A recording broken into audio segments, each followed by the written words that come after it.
Elara Kensington hadn't even stepped fully into the office when she slipped on the marble floor and landed flat on her back right at the expensive leather shoes of the man who'd hired her. "Are you okay?" a deep voice asked, half amused, half concerned. She squinted up to see him tall, sharply dressed in a dark navy suit that fit his lean frame like it had been stitched onto him. His tie was loosened, and his sleeves were rolled halfway up his forearms. His hair looked like he'd run his hand through it a dozen times already that morning, and the faint scruff along his jaw made him look effortlessly good. Everything about him screamed money, power, and someone who didn't do small talk. "I'm fine," she muttered, letting him help her up. "Just testing the floor polish, very slippery, wouldn't recommend it." He chuckled, and it was warm, too warm for a man whose face looked carved out of granite. "Elara Kensington," he asked, still holding her hand longer than necessary. "That's me. You're Mr. Hayes, Lachlan Hayes," he confirmed, then finally let go of her hand. "I'm the one whose office you're redesigning, though now I'm wondering if I hired a liability." She raised an eyebrow. "Only if your design taste is as outdated as this lobby." He blinked, then let out a small laugh.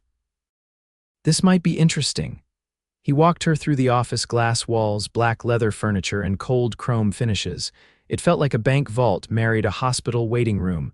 Elara could already feel a headache forming. "Wow," she breathed, hands on her hips. "You really don't like being comfortable, do you?" "I don't like distractions," he said simply, watching her. She ignored the way his eyes followed her like he was trying to figure her out. "Funny, because this whole place is a distraction from actual work. No one's getting anything done in here." "It's too sterile." Lachlan folded his arms. "I hired you to make it more efficient, not redecorate it like a spa." She turned to face him. "You hired me to fix it right, then let me do my job. Efficiency isn't just about furniture placement. It's about environment, energy, flow." "Energy," he echoed, skeptical. "Yes," she said, setting her bag on the conference table. "And right now this place has the energy of a funeral home." He stared at her for a beat, then nodded once. "Fine, you've got 6 weeks." "Don't disappoint me." "I won't," she said, already pulling out her tablet. "But just a heads up, I don't do mild changes. If I'm in, I'm all in." He gave her a look she couldn't quite read. "So am I." By the end of the first week, Lachlan had no idea what had hit him. She moved through his space like she owned it, asking questions no one had dared ask him before. Why did he keep the office so cold? Why were his blinds always closed? Why didn't he have any personal photos or art? "Because I'm not here to make friends," he said one afternoon when she asked about the lack of color in his office. "Clearly," she muttered, measuring the desk height, "but maybe you should try." He narrowed his eyes. "I didn't hire a therapist." "No," she said lightly, "but you might need one." He should have been annoyed. He wasn't. He hadn't laughed this much in years, if ever. And the worst part, she wasn't even trying to be funny. She was just honest, fearlessly so. It knocked him off balance. And she wasn't like anyone he knew. She didn't care about his money or his title. She called him out when he was being a control freak and made him see things in ways he never would have considered. She didn't flirt. She didn't try to impress. She just existed, bright, blunt, and wildly distracting. He caught himself staring at her one too many times when she tied her hair up with a pencil, when she laughed with his assistant, when she rolled her eyes at him and kept sketching on her tablet like she owned the place. And then there was the moment she walked into his office on a Friday afternoon with a tray of cappuccinos and said, "You look like you haven't slept in 3 days. Drink this. And if you say you don't like coffee, I swear I'll redesign this office in bubblegum pink." He took the cup without thinking. "You threatened me with pink," she smiled over her cup. Desperate times. 2 weeks in, she moved his desk. He walked in Monday morning and froze. "Elara, before you freak out, just look at it," she said, hands on her hips. "I shifted it to face the windows. You have a killer view of the skyline, and you've been working with your back to it for years." "I don't like surprises." "Well, I don't like wasted potential," she snapped back. "You're a millionaire, Lachlan. You built this empire from scratch, and you sit here all day, boxed in by walls, staring at spreadsheets like you're still proving something to your dead father." His jaw tightened. "Don't talk about things you don't understand." "I'm trying to," she said softly, stepping closer. That's what this is about. You think this office is separate from your life, but it's not. You spend more time here than anywhere else. It should feel like you." He didn't speak for a long moment. Then he looked out the window. The city stretched out before him alive, moving, limitless. For the first time in years, he felt a flicker of something he couldn't name. "Fine," he said. "You win." She smiled. "I always do." That weekend, he invited her to dinner, not business dinner.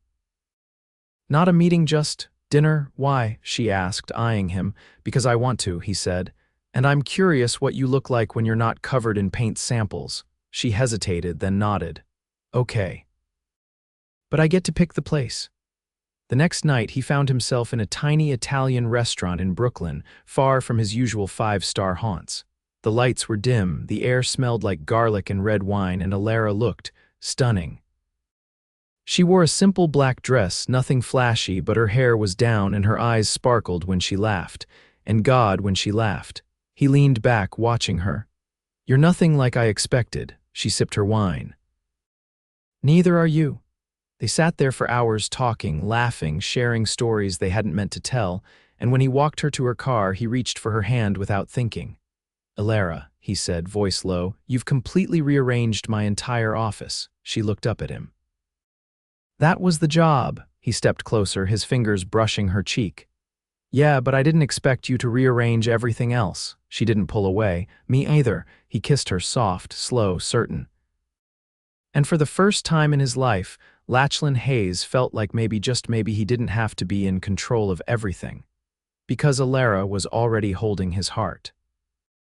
"Why won't you let anyone close to you?" Elara's question came without warning, low and quiet, as they stood on the rooftop of Lachlan's building 3 weeks after that first kiss. The night was cool, the city humming below them, and he had just handed her a glass of wine from the small bar set up near the edge. She hadn't asked for anything fancy, but he didn't do things in halves. He didn't answer right away. Instead, he sipped his own drink, gaze locked on the skyline. "I've let you close," he finally said, voice deliberate. She leaned against the railing. "You've let me rearrange your office and kiss you on a street corner. That's not the same thing." He turned to her, expression unreadable. "What do you want from me, Elara?" She didn't flinch. "The truth." He exhaled, slow and measured, then walked to the far edge of the rooftop where a low fire pit cast flickers of light against his face. "My mother left when I was 14, he said, not looking at her. "She said she couldn't breathe in a house filled with silence." "My father didn't say a word when she walked out. He just poured another drink and told me to get used to people leaving." Elara stayed silent, her heart tightening. I got used to it. Friends, girlfriends, employees, everyone leaves eventually. So I built something they couldn't walk away from, a company people depend on, a reputation no one can ignore. "But that's not living," she said gently. "It's surviving," he replied, "and I got good at it." She crossed the space between them, setting her glass down beside his. "You don't have to do that with me." He looked at her, really looked at her, like he was trying to decide whether to believe her or not. "I don't know how to do anything else," he admitted. "Then let me teach you," she said, reaching for his hand. Just like that, he let her fingers tangle with his, and something shifted in the space between them, fragile but real. The next morning, Elara arrived at the office earlier than usual, arms full of fabric samples and color swatches she'd picked up from a boutique supplier who only opened before dawn. She paused when she stepped inside. The lights were already on. Lachlan stood near the window, sleeves down, tie perfectly knotted. He was hosting a meeting with 3 people she'd never seen before, sharp-eyed, suited, and clearly not from his regular team. He didn't look toward her. He didn't acknowledge her at all. She hesitated, then slipped around the edge of the room to the conference area she'd claimed as her workspace. She laid out the samples with practiced calm, but her chest felt tight. When the meeting ended, the visitors disappeared into the elevator without so much as a nod in her direction. Lachlan finally turned. "You're here early," he said. "So are you," she replied. He walked over, eyes scanning the samples. "What are these?" "Options," she said, "for the guest lounge." "I thought we decided on charcoal and navy." "You decided," she said, keeping her tone even. "I suggested something warmer." He didn't reply, just studied her like she was suddenly a stranger. What was that meeting about? She asked. Nothing that concerns you, she blinked. Excuse me? It was a board-level discussion. Legal restructuring. Her stomach dropped. Are you selling? No, he said quickly. But I'm taking on partners. It's time. She crossed her arms. You didn't mention it. I don't owe you company decisions, Elara. Her expression hardened. No, but you owe me honesty if you want anything real between us. He looked away, jaw tight. This isn't about us. It's always been about us, she snapped. From the moment you let me in, this stopped being just a job, you know that. He said nothing. She stepped back. You're pushing me out. You can't say it, but I can feel it. He rubbed the back of his neck, tension radiating from him. I thought I could balance this, you, the company, everything else. I was wrong. She stared at him. So what now? You just shut down again and pretend I was another temporary distraction. He didn't meet her eyes. I can't afford distractions right now. Her voice dropped. Then you never meant any of it. He finally looked at her, and there was something hollow in his eyes. I meant all of it. That's the problem. He turned and walked away, leaving her standing among the samples she'd chosen for a space that suddenly felt like it didn't exist anymore. That night, Elara didn't go home. She went to the only place that made sense, her sister's apartment in Queens. There, surrounded by her niece's toys and the scent of pasta on the stove, she let herself cry. Her sister, Mia, didn't ask questions.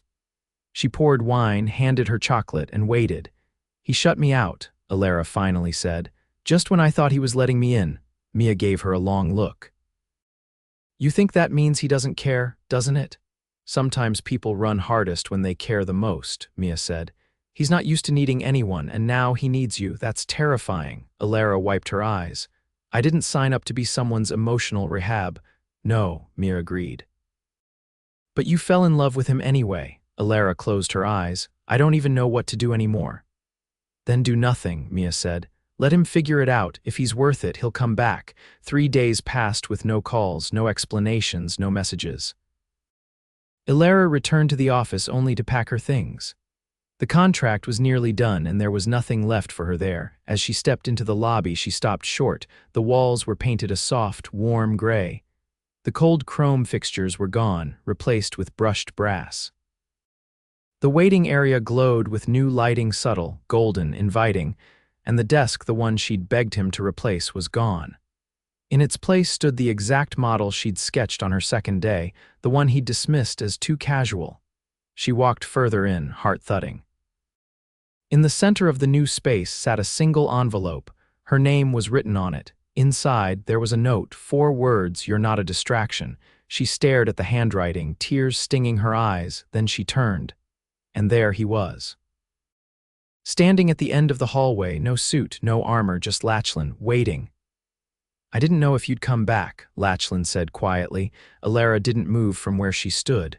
The envelope was still in her hand, folded but unread now that he was in front of her. Her pulse thundered in her ears, but she kept her tone even. It wasn't about coming back, she said. I just needed to see if anything I did here actually mattered. His throat moved with effort. It mattered, you mattered. She studied him. He looked tired, but not in the way exhaustion showed on most people. This was something deeper, an ache just beneath the surface that he hadn't tried to hide this time. You changed everything, he said, and it scared the hell out of me. I didn't ask you to change, she replied. No, he said. But you made me want to. She stepped closer, slowly. Then why did you shut me out? He let the silence stretch between them before answering. Because I didn't think I could give you what you deserve. You don't belong in boardrooms and contracts. You belong somewhere full of light and movement and color, not buried under the weight I carry. I decide where I belong, she said, voice firm. He looked at her then, really looked, no defenses, no calculated distance. I've spent years convincing myself I was better off alone. That if I kept everything under control, I couldn't lose anything. But then you walked in, and suddenly nothing made sense anymore. Elara set the envelope down on the corner of the new desk. Nothing's supposed to make sense when you're falling in love. His eyes didn't leave hers.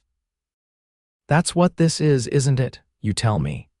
He closed the distance between them in 2 strides, but this time he didn't touch her. He simply stood there, breathing her in like he wasn't sure if he'd imagined her. I've made mistakes, he said. Pushed you away when I should have held on.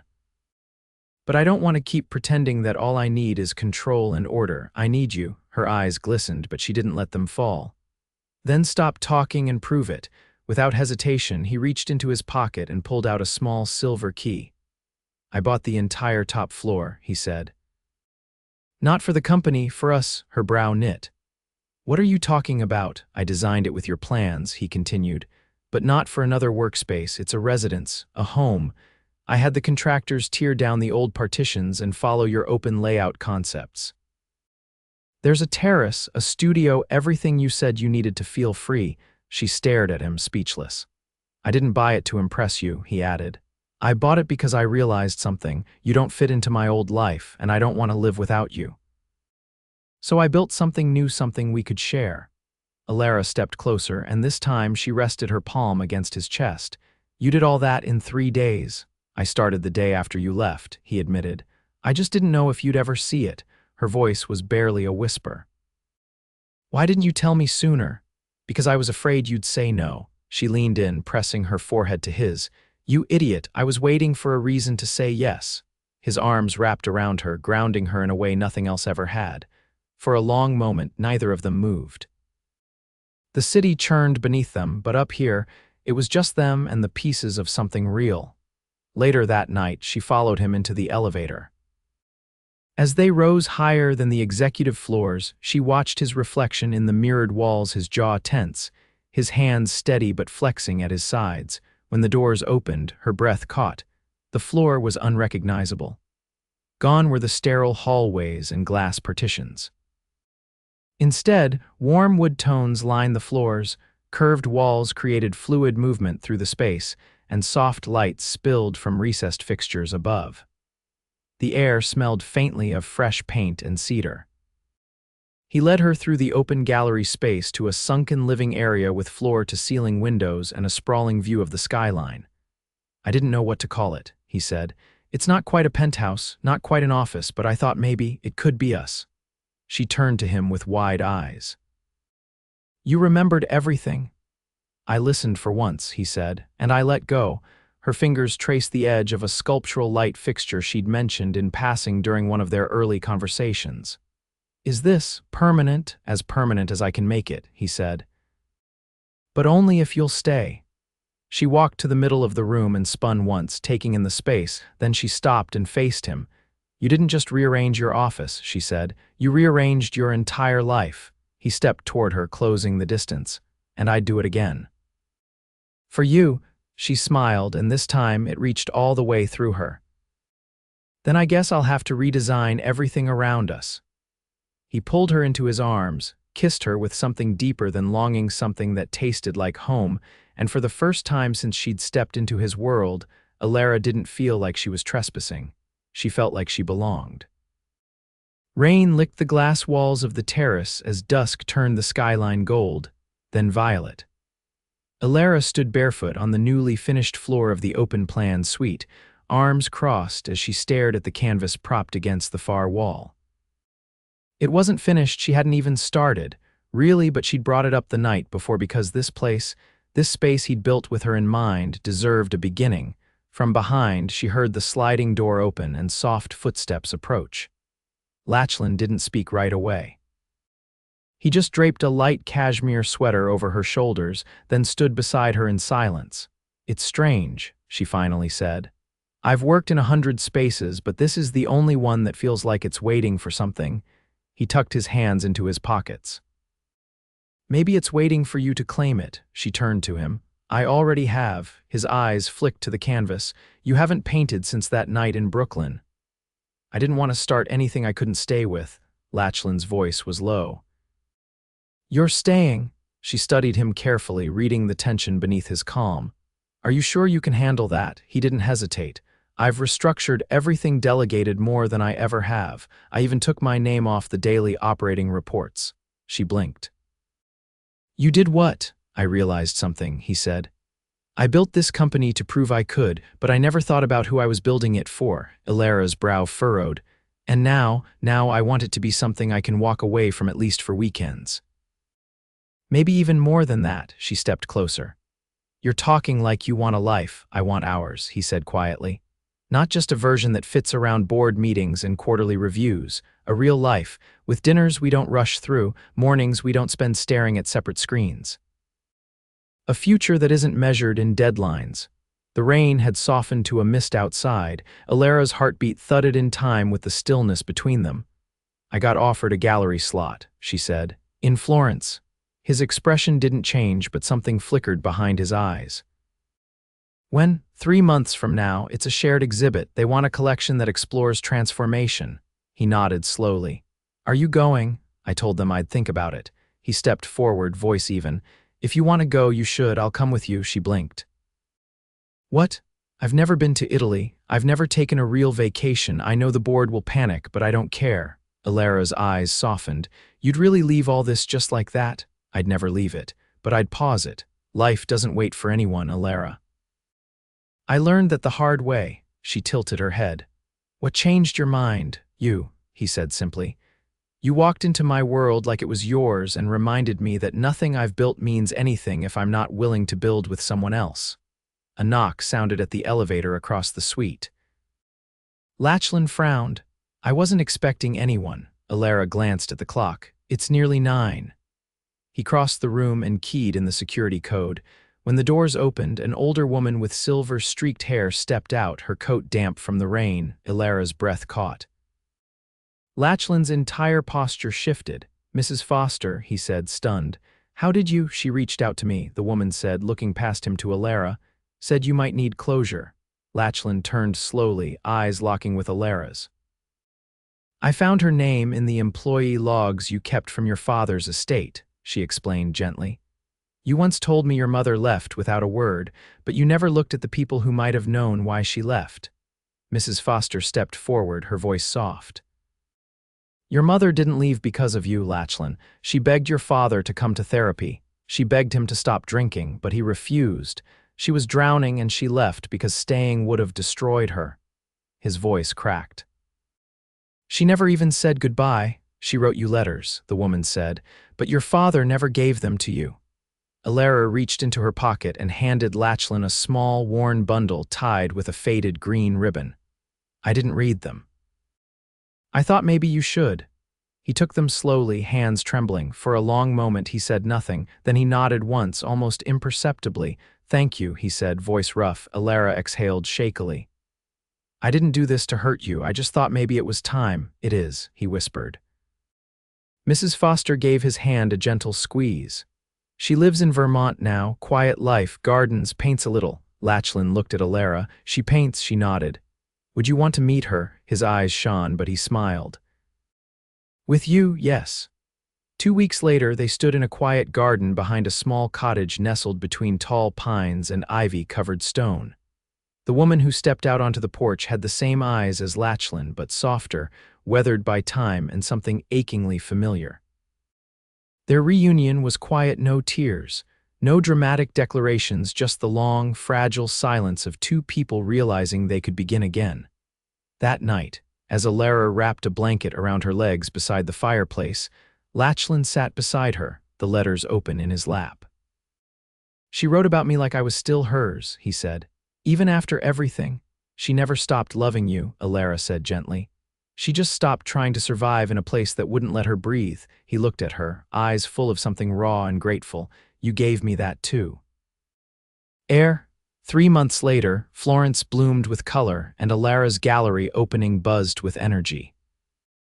Art collectors and critics mingled beneath high ceilings and old frescoes, but her eyes kept drifting to the man across the room wearing a charcoal suit and an expression that told her he saw only her. He waited until the last guest left before crossing the room and taking her hand. "Your work is stunning," he said. She leaned into him. "You inspired half of it. You inspire all of me." Outside, the piazza pulsed with life. He led her down a winding alley lit by old lanterns until they reached a small balcony overlooking the Arno River. "I made a decision," he said, pulling a velvet box from his pocket. "Not because I want to lock anything down or keep you in one place, but because when I think about my future, there's only one thing I know for sure." She opened the box. Inside was a ring unlike anything she'd ever seen, delicate, modern, and designed with a subtle architectural curve. I want to build everything with you, not just a home, not just a life, but a story that never stops unfolding. Elara's voice trembled. You're not asking me to give anything up. Never, he said. I'm asking you to choose me again and again wherever we are, she smiled through tears. Then yes. 100 times yes. As the river shimmered beneath them and the city whispered around their laughter, Lachlan Hayes kissed the woman who had rearranged his world and finally, let himself believe he was home. Elara stood in the center of the garden courtyard in Tuscany, surrounded by ancient olive trees and the gentle hum of cicadas. Her hands were speckled with charcoal and powdered pigment, the result of a morning spent sketching under the sun. Across the lawn, Lachlan was on the phone, pacing slowly, his brow furrowed in concentration but his voice calm. It was different now, not the man who once barked orders through clenched teeth, but a man who had learned to hold power without crushing everything around him. She watched him finish the call, slip the phone into his pocket, and walk toward her without rush, without pretense. "Board's happy," he said, brushing a leaf from her shoulder. "They've stopped panicking every time I don't answer within 5 minutes. Progress," she teased, wiping her hands on a linen cloth. "You're becoming dangerously human." He raised an eyebrow. "Don't tell the shareholders." She laughed, then turned serious. "Are you happy?" He didn't answer immediately. Instead, he reached for her hand, guiding her across the courtyard to the low stone wall where the view spilled out toward the hills. The sun had begun to dip, casting the vineyards in amber light. "I used to think happiness was a distraction," he said. "Now I think it's the only thing worth chasing." She leaned into him. "We're not the same people we were in that office." "No," he said, "but I think we became who we were supposed to be." A soft breeze rustled the grapevines. Birds dipped low over the fields. Elara sat, her back against the stone, and pulled him down beside her. "I've been working on something," she said, pulling a folded sheet of paper from her sketchbook. "It's a proposal." He glanced at it. "For what?" "A foundation," she said. "For young artists who can't afford studio space or supplies, especially those from neighborhoods like the one I grew up in." Lachlan unfolded the page, scanning her rough outline. "You already have a name," she smiled. "The Kensington Project." His eyes softened. "You want to build this with you," she said. "You understand what it means to have a dream and no clear path. You created your own. I want to help others do the same." Without hesitation, he nodded. "We'll fund it. We'll build it right." She bit her lip. "You're not just saying that. I spent years throwing money at things that didn't matter," he said. "This does." She kissed him, slow and certain, a promise sealed in the warmth of the setting sun. That night, they attended a dinner hosted by the gallery director at a villa perched high above the valley. The long table was set with gleaming crystal, wildflowers, and candles that flickered in the breeze. Artists, musicians, and curators filled the space with laughter and clinking glasses, but Lachlan's gaze never left Elara. She wore a pale gold gown that caught the candlelight in delicate waves. At one point she turned to him and whispered, "You're staring." He didn't look away. "I'm allowed." "You're mine." She rested a hand on his chest. "Always." After dessert, the director tapped her glass and stood. "Elara Kensington," she said. "Your work has stirred something in all of us, an understanding of change, of becoming, of choosing love over fear. It is my honor to announce that your collection will become a permanent installation in our Florence archives." The room erupted in applause. Elara's eyes widened, then filled. She turned to Lachlan, stunned. I didn't do this," he said. "You did." Later, while the others danced and drank under strings of lights, Lachlan led her through the garden to a quiet alcove. There, beneath an old fig tree, a violinist waited alone, hired by the gallery for the evening. When Lachlan nodded, the man began to play a slow, haunting melody. "May I have this dance?" Lachlan whispered. She laughed, breath catching. "Here, alone, especially here," he said, pulling her close. They moved slowly, her head resting against his chest, the music weaving around them like silk. The night wrapped them in warmth and scent jasmine, stone, the faint tang of wine. I want a wedding, Elara whispered. Not for the spectacle, for the meaning. His hand tightened at her waist. Then let's have one wherever you want, she looked up. Here in this garden. With lights and music and everyone we love, he kissed her hair. Then that's what we'll do. 3 months later, the garden was transformed. White blossoms hung in delicate arches from the old trees. Rows of chairs lined a gravel aisle, and golden lanterns lit the path as dusk settled over the hills.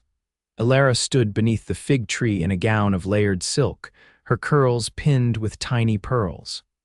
Her sister adjusted her veil, grinning. He's completely undone out there, Elara smiled, heart racing. So am I. When she stepped into view, a hush fell over the guests. Lachlan stood at the end of the aisle in a tailored midnight blue suit, his hands clasped, his expression unreadable until their eyes met. His heart was in his gaze then. The ceremony was short, simple, perfect, vows spoken without hesitation. Rings slipped on with trembling fingers. When the officiant declared them husband and wife, Lachlan pulled Elara into his arms and kissed her like the world had finally made sense. They danced the first dance under a canopy of stars. Their guests laughed, cried, toasted to love. No one wanted to leave. As the night waned and the guests began to drift away, Lachlan took her hand and led her through the back gate of the villa, down a lantern-lit trail to a private terrace. There, waiting for them, was a vintage convertible with an overnight bag in the back and a map marked with a red circle. She picked it up. "What's this?" "Our honeymoon," he said. "We're driving down the coast, just the two of us, no plans, no schedules." She leaned into him. "You planned spontaneity, only the part where I get to wake up next to you every day." They climbed into the car. As the engine purred to life, Elara rested her head on his shoulder, her fingers tangled with his. In the morning, they'd wake to the sound of waves and the scent of lemons. They'd eat breakfast barefoot on a balcony, argue about road signs, kiss at every overlook. And later, when the world quieted and the stars returned, they'd lie tangled together in a bed that smelled of salt and sun, dreaming of what they'd build next. Their life wasn't perfect. It was better. It was theirs.